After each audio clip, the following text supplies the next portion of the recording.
दोस्तों, आज की घटना बेहद ही ज्यादा हैरान करने वाली है। एक व्यक्ति जिसने अपनी पत्नी को गला दाब के मार दिया।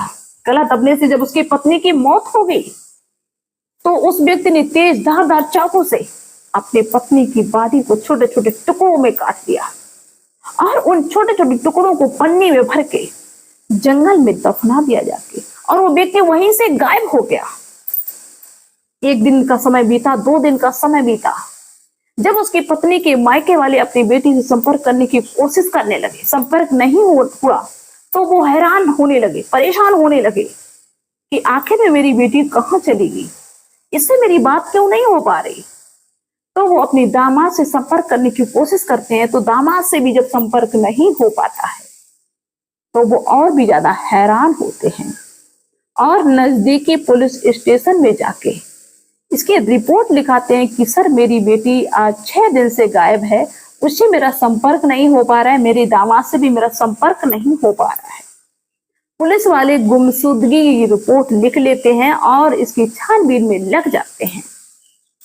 दोस्तों, ये घटना होती है 21 मई 2024 की। 1 जून 2024 को यही व्यक्ति पुलिस के हत्थे चढ़ जाता है। जब पुलिस इससे पूछताछ करती है तो पहले तो ये मना कर देता है कि मुझे नहीं पता कि मेरी पत्नी कहाँ गई है, लेकिन जब पुलिस इस पे सख्ती करती है तो ये जो खुलासा करता है तो वो बेहद ही ज्यादा हैरान करने वाला, चौंकाने वाला होता है। आइए दोस्तों, इस पूरी घटना के बारे में हम आपको विस्तार से बताते हैं। आप सभी का बहुत बहुत स्वागत है मेरे YouTube चैनल में एक और सच्ची घटना में। दोस्तों, ये सच्ची घटना है मध्य प्रदेश के भोपाल की। भोपाल में एक जगह है जिसका नाम है परवा खेड़ा। ये व्यक्ति परवा खेड़ा का रहने वाला होता है। इसका नाम नदीमुद्दीन होता है। इसकी उम्र 26 साल होती है। ये व्यक्ति बताता है पुलिस वालों को कि सर, मेरी शादी 2020 में सानिया खान से हुई थी, जो कि परवा खेड़ा की ही रहने वाली थी। सानिया अपने नानी नाना के घर में रहती थी। हमारी शादी ओके आई, बड़े अच्छे से मेरी शादी निपटी। किसी प्रकार की कोई लड़ाई झगड़ा कुछ भी नहीं था। दान दहेज अच्छा खासा दिया, सब कुछ बढ़िया था।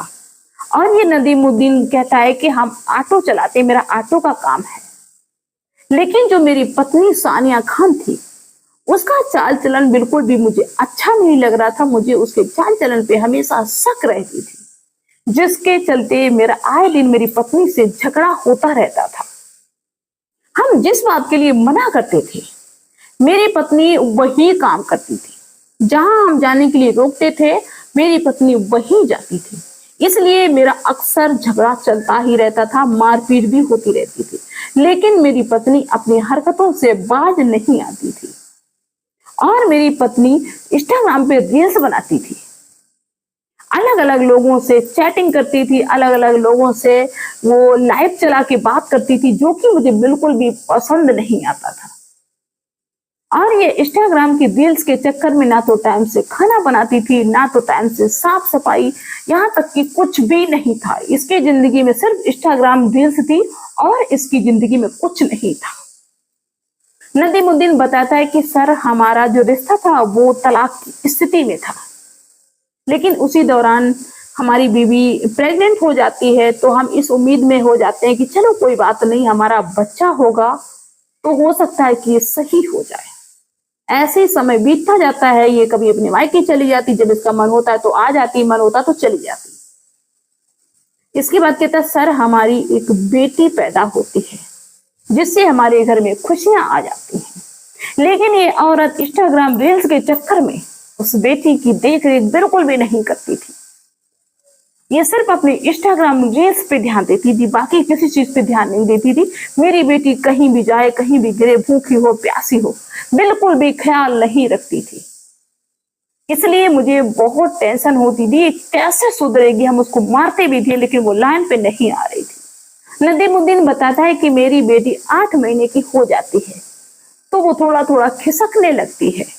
घर में पानी खौल रहा था, मेरी बेटी ने खौलते हुए पानी को पकड़ लिया, उस पानी में गिर गई। उसकी तुरंत मौके पे मौत हो गई। लेकिन मेरी पत्नी को बिल्कुल भी होश नहीं था, क्योंकि उस समय मेरी पत्नी रील्स बनाने में बिजी थी। मेरी बेटी इस दुनिया को छोड़ के चली गई मेरी पत्नी की लापरवाही की वजह से। कहा कि हम सुबह से निकल जाते हैं, रिक्शा चलाते हैं अपने घर को चलाने के लिए, और मेरी पत्नी इंस्टाग्राम रील्स बनाती है। जब मेरी बेटी चली गई तो इससे बड़ा मेरे लिए और दुख क्या हो सकता है। मैंने अपनी पत्नी को बहुत मारा। मैंने कहा कि तेरी इंस्टाग्राम रील्स के चक्कर में हमारी बेटी हमें छोड़ के चली गई है। तो वो कहने लगी कि हम रील्स तो बनाएंगे, गई तो चली गई, मेरी लापरवाही नहीं, तुम खुद देखो। उस दिन मैंने अपनी पत्नी को मारा तो वो छोड़ के मायके चली गई और कहने लगी कि अब कभी हम इस घर में नहीं आएंगे। मुझे बहुत दुख था कि मेरा घर बर्बाद हो गया, मेरा बच्चा इस दुनिया को छोड़ के चला गया इसकी लापरवाही की वजह से, और ये भी चली गई, सब कुछ बर्बाद हो गया। जैसे तैसे मैंने 3 महीने का समय काटा। वहां मायके में जाके इसकी और भी अयासियां शुरू हो गई, क्योंकि इसने मुझसे बात भी करना बंद कर दिया था। वहां जाके ये उन लोगों से मिलने लगी, उन लोगों के साथ में रील्स बनाने लगी जिनसे मुझे सख्त नफरत रहती थी।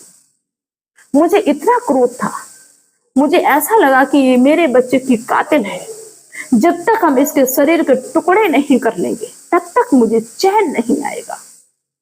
इसीलिए मैंने गाड़ी उठाई और हम अपने ससुराल पहुंच गए जहां पे मेरी पत्नी थी। मैं वहां पे रोया, गिड़गिड़ाया, चिल्लाया। मैंने कहा कि हम अपनी गलती मानते, मैंने तुमको मारा पीटा। अंदर से मेरी ज्वालामुखी फट रहा था, लेकिन हम इसको अपने साथ घर पे लाना चाहते थे, क्योंकि मेरे अंदर बहुत ज्यादा नफरत थी। जैसे तैसे हमारे सास और ससुर मान जाते हैं और इसको समझाते हैं तो ये मेरे साथ में चल देती है। हम घर पे आए, मैंने इससे कहा कि तू उन लोगों के साथ में वीडियो क्यों बनाती, उन लोगों के साथ में रील्स क्यों बनाती है जिनसे हम बहुत नफरत करते हैं। ये कहने लगी कि तुम्हें जो करना है वो कर लो, हम जो करते हैं वो हम करते ही रहेंगे, तुमको मेरी जिंदगी से कोई लेना देना नहीं है। तुरंत मेरा इससे झगड़ा हुआ। झगड़ा इतना बढ़ गया, मुझे इतना गुस्सा आया कि मैंने इसका गला पकड़ लिया, गला कस के दाब दिया। गला दबने से जब इसकी मौत हो गई, मेरा क्रोध तब भी शांत नहीं हुआ। हम धारदार चाकू लाए और उस चाकू से मैंने पत्नी के छोटे छोटे टुकड़े करे। तब मुझे तसल्ली थोड़ी सी हुई और उन टुकड़ों को मैंने पन्नी में भरा, पॉलीथीन में भरा, क्योंकि इसकी तैयारी हम पहले से ही कर चुके थे। और उन टुकड़ों को मैंने ऑटो में रखा, जो कि मेरा ही ऑटो रिक्शा था, उसमें मैंने रखा। रख के इसके बाद हम चल दिए जंगल की तरफ। पहले तो मैंने ये सोचा कि इन टुकड़ों को कहीं पे जला के इनको खत्म कर दे, लेकिन वो मैंने कोशिश भी की, लेकिन वो टुकड़े नहीं चले।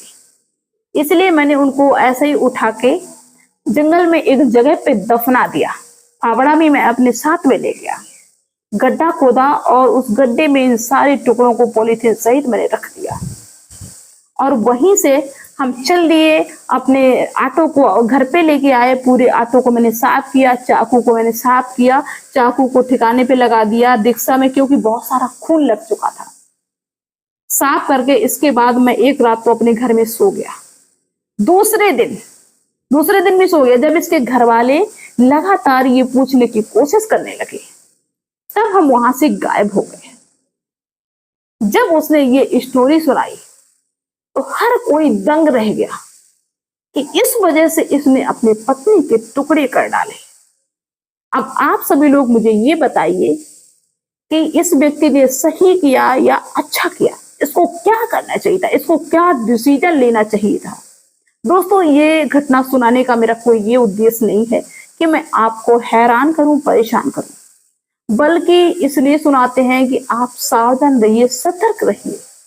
कोई ऐसा ना अपराध कर बैठे जो बड़ा ही असहनीय हो किसी के लिए।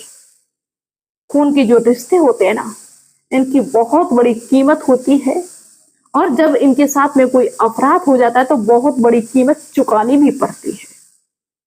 तो सभी लोग अपनी राय अवश्य रखना, और मिलते हैं फिर नेक्स्ट वीडियो में नेक्स्ट डे ऐसी सच्ची घटना के साथ में। सावधान रहिए, सतर्क रहिए, किसी पे भी आंख बंद करके भरोसा मत करिए। जो लोग मुझे पहली बार देख रहे हैं वो मेरे चैनल को सब्सक्राइब जरूर कर लें, ताकि जब भी हम वीडियो पब्लिक करें तो सबसे पहले आप तक जरूर पहुंच जाए। बाय दोस्तों।